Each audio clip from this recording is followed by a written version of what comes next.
How to fix error loading media on Messenger in iPhone 11, 12 or 13.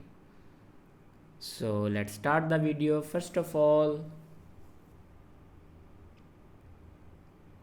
open settings.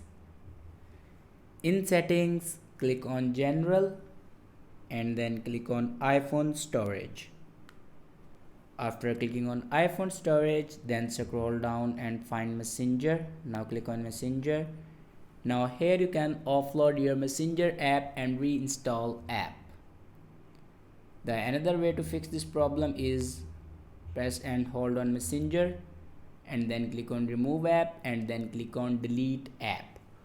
After delete this app, then reinstall it. After doing these steps, your problem will be fixed. I hope this video is helpful for you. Thanks for watching.